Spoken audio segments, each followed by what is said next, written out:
শৈবাল দিঘিরে কহে উচ্চ করে শির লিখে রেখো এক ফোঁটা বা এক বিন্দু দিলেম শিশির। এই অংশটুকুর প্রতিপাদ্য কি? প্রতিদান, প্রত্যুপকার, অকৃতজ্ঞতা, অসহিষ্ণুতা। অকৃতজ্ঞতা। মুসলিম ভারত নামক সাহিত্য পত্রিকার সম্পাদক ছিলেন কে? মোজাম্মেল হক। কোন দুটি অঘোষ ধ্বনি চ ছ হবে? গোঁফ খেজুরে বাগধারাটির অর্থ কি? নিতান্ত অলস।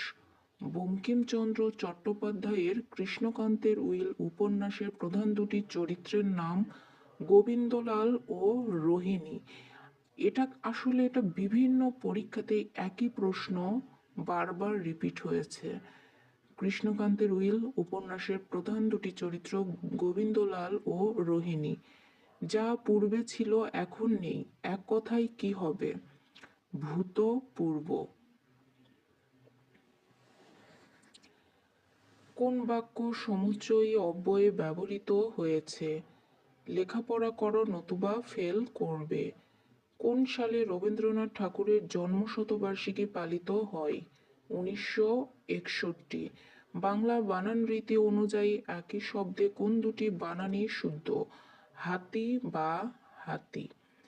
অনল প্রবাহ রচনা করেন কে? সৈয়দ ইসমাইল হোসেন সিরাজী।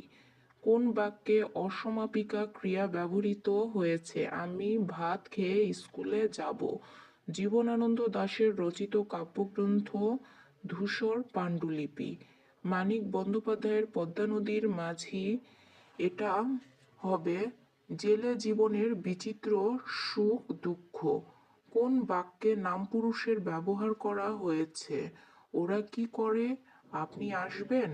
আমরা যাচ্ছি, তোরা খাসনে? ওরা কি করে?